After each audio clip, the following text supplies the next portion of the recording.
segredos aqui para vocês, para melhorar a sua performance, tá bom? Então, por exemplo, 3 coisas que você como QA vai fazer muito. Se você for trabalhar como QA Engineer, né, trabalhar ali no processo de qualidade dentro de um produto, você vai trabalhar muito com 3 coisas. Com criação de documentação de teste, então, por exemplo, criar casos de testes, criar esse tipo de coisa. Você vai trabalhar muito com documentação no geral de processos, tá bom? Seja ele de teste de software ou até mesmo da metodologia ágil, ou até mesmo de documentações de tecnologia que você está trabalhando. E outra coisa é com automação. São as 3 coisas que você vai mais trabalhar, e nessas 3 coisas você consegue utilizar inteligência artificial para poder acelerar seu trabalho e melhorar sua performance. E por que eu estou te falando isso? Quando você está trabalhando como QA, você faz uma coisa chamada criar casos de teste, tá? Isso é básico do QA, ou até mesmo cenários de teste.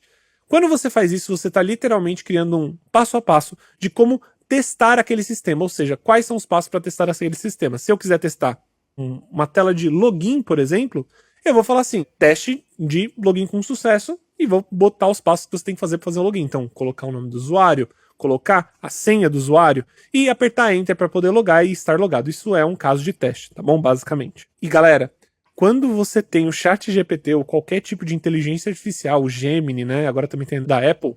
Quando você usa eles para te ajudar a criar esses casos de teste, nossa, isso é uma mão na roda tão grande. E eu vou explicar o porquê. Criar casos de teste, infelizmente, é algo muito repetitivo e chatinho de fazer. Sinceramente, você não precisa se aprofundar demais sobre o sistema, né, e criar 1 milhão de casos de teste. Você só tem que criar os casos de teste, normalmente os principais. E óbvio, alguns corner cases, né, alguns casos de sucesso, alguns casos de falha. Sempre muito bom. Só que você consegue pedir isso com todas as palavras para qualquer inteligência artificial, qualquer chat GPT da vida. E ele vai te dar os casos de testes basicamente estruturados do jeito que você pedir. E, gente, isso daí é uma coisa que aumenta muito a minha produtividade. E é algo que não importa se a inteligência artificial escreveu. São frases simples e curtas, então ela não vai ficar parecendo uma coisa escrita por ChatGPT. E óbvio, né? Não é porque você está escrevendo por ChatGPT que você não vai olhar ali e ver exatamente o que está escrito para ver se bate exatamente com o que você precisa, tá? Não é para você ser preguiçoso, criar as coisas no ChatGPT e simplesmente cuspir elas pro trabalho. Não faça isso, isso não é legal nem um pouco, tá bom? Então, o Richard ele falou aqui, ó. Às vezes parece esquema de pirâmide, mas se eu não tivesse pessoas próximas na área para provar, também teria minhas dúvidas. Eu me forço a criar manualmente as documentações, mas quando meu criativo não está legal, eu peço ajuda para o ChatGPT. Por enquanto, como estou em parte de estudos, tenho tentado levantar sozinho, porém não é sempre que estamos com a mente boa. E aí, galera, o que acontece? Quando você está fazendo esses casos de teste com a inteligência artificial, eu consigo entregar muito mais rápido no meu trabalho. Isso é algo que você pode utilizar no seu trabalho. Se você já está trabalhando, mesmo que seja com um estagiário, como QA Júnior, você pode fazer isso, não tem problema. Com uma única exceção. Se você está estudando, não utilize esse tipo de inteligência artificial. Inclusive, para nenhum dos segredos que eu vou trazer aqui, não é muito legal você utilizar para quando você estiver estudando. A não ser que você queira conhecer um pouquinho mais de como que a ferramenta, né, o ChatGPT ou qualquer tipo de inteligência artificial pode melhorar. Tá bom? O seu projeto. Caso você queira fazer isso, tudo bem. Mas a ideia, quando você está estudando, é tentar repetir o máximo de vezes para que aquilo grude na sua cabeça, tá bom? Deixa eu ver, o Rafael falou aqui. As IAs são de fato efetivas para realizar criação, manutenção nos casos de teste? Cara, é uma pergunta, né? Então sim, com certeza, elas são muito boas. Óbvio, né? Você tem que estar ali, você tem que corrigir o que a inteligência artificial coloca. Não adianta vocês colocarem texto, pedir para elas criarem textos gigantes e você não querer entender o que está escrito e não querer ver se está certo ou não. Você tem que ver isso. E sim, ela é muito efetiva. Ela vai te criar uma quantidade de casos de teste aí bem alta. E óbvio, você pode estar sempre modelando elas. Só que o grosso ali você consegue criar. Isso é muito, muito bom, galera. E então, se você está no trabalho, você precisa fazer isso para melhorar, até mesmo se você tiver 2 times, para você criar esses casos de teste, vai ser muito mais fácil utilizando a inteligência artificial. E outra coisa, galera, não somente para esse tipo de documentação, mas para eu fazer qualquer tipo de documentação, então agora falando de documentações de processo ou até mesmo documentação de tecnologia, eu utilizo muito o ChatGPT para poder trabalhar com essa criação de documentos. E galera, na parte de documentação, gente, ela me melhorou muito mesmo minha qualidade de vida. Eu realmente consigo agora criar documentos muito mais completos, que têm informações muito melhores utilizando o ChatGPT. Mas, de novo, eu não pego e peço um texto e colo. Eu pego aquele texto, eu vejo o que tá escrito, tá? Inclusive, né, o Richard falou assim, às vezes eu tô sem ideias para poder trabalhar, não tô muito criativo. Mas galera, eu utilizo até mesmo quando eu estou criativo. Justamente porque quando eu tô criativo, eu posso partir dos 70% do texto completo. Então eu posso só meio que melhorar as partes dele e acrescentar mais coisas, tá bom? Isso ajuda demais, tá, no dia a dia. Inclusive, óbvio, eu tô falando aqui de documentação de qualidade, ou documentação sobre qualquer coisa que você fizer, utilize o ChatGPT para esse tipo de coisa, tá, gente? E além disso, né, você não vai precisar, não é como se você precisasse ficar estudando uma documentação que você mesmo tá criando. Você já sabe o que você tá criando. Então isso não tem tanto problema, tá certo? Eu realmente acho que isso é uma coisa que hoje em dia nas empresas, se você não tá fazendo, você vai acabar sendo um pouquinho menos produtivo.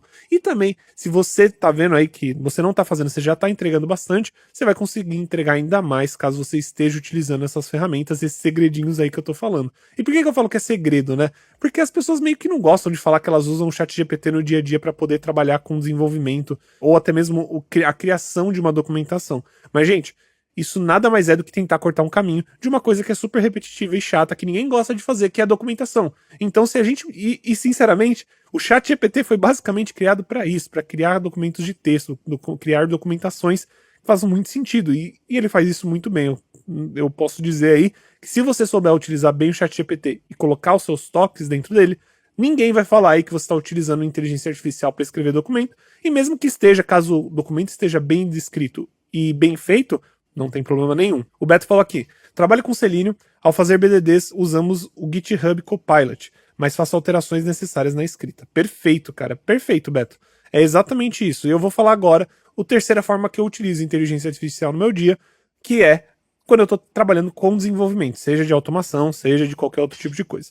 E galera, o que acontece, tá? Agora eu vou trazer de novo, aquela mensagem que eu trouxe antes. Se você está estudando para se tornar um QA, você está estudando para trabalhar com automação, você não usa o ChatGPT, você não usa o GitHub Copilot, que também é uma inteligência artificial que é do próprio GitHub para poder escrever qualquer tipo de código. Não utilize, não utilize. Não faz sentido, não vale a pena. Você precisa entender os conceitos e a base é a coisa mais importante. Se você estiver utilizando ChatGPT ou GitHub Copilot para poder escrever código, você não vai aprender como escreve código. Porque eu preciso falar uma coisa importante para vocês. Inteligência artificial escreve código muito bem, tá bom? Então, ele vai escrever o código, vai funcionar e você não vai aprender o que aconteceu. E você não vai entender o porquê que aquilo funciona. E como errar também. E isso é problemático, tá bom? Eu não recomendo inteligência artificial para você fazer esse tipo de estudo. Não faz sentido, a não ser que você queira ver como funciona. Você pode ir lá no GitHub Copilot, você pode ir lá no ChatGPT, utilizar eles e ver como funciona, ver qual a resposta que eles dão. Não tem problema. Mas agora, estudar e utilizar código de ChatGPT, não. Não, galera, pelo amor de Deus, vocês vão acabar se frustrando, porque quando vocês chegarem numa entrevista para poder falar sobre tecnologia, os caras vão olhar para você, vão fazer perguntas e você não vai saber responder. Então é muito importante que você leve isso em consideração, tá bom? E o Richard ele falou aqui, tem que fazer um refinamento para ver se está coerente com o que você precisa editar para estar de acordo. Perfeito. Nós usamos muito o ChatGPT, eu fiz 2 e-books e um podcast principal IA com o ChatGPT. Que legal, velho. Mas é isso mesmo, a ferramenta, né, a inteligência artificial é uma ferramenta incrível, você consegue fazer coisas incríveis com ela. Mas é isso que eu falei, estudar com o ChatGPT. Então, por exemplo, às vezes acontece de eu estar, às vezes, ajudando algum mentorado ou algum aluno a entender alguma coisa, ou até mesmo a entender porque o código não está funcionando. E quando eu vou ver, tem bastante código que às vezes é feito em ChatGPT, ou que às vezes foi copiado e colado na internet. Eu entendo, às vezes a gente só quer resolver um problema, e isso é uma solução rápida, mas eu acho que vocês têm que tomar cuidado quando vocês estiverem estudando, tá bom, galera? Tomem muito cuidado com esse tipo de coisa, tentem entender como que aquilo está funcionando. Tirando isso, inteligência artificial resolve muita coisa muito rápido.